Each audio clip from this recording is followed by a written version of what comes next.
আমার একেশ পাকিবে দন্ত নড়িবে সম্বল হবে মুরলাঠি।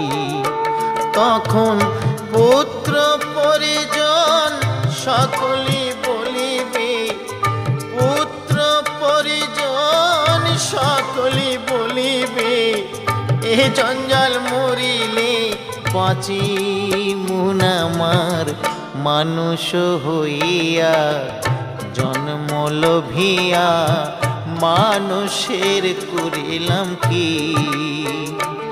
আমি মানুষ হইয়া জন্ম লোভিয়া মানুষের করিলাম কি।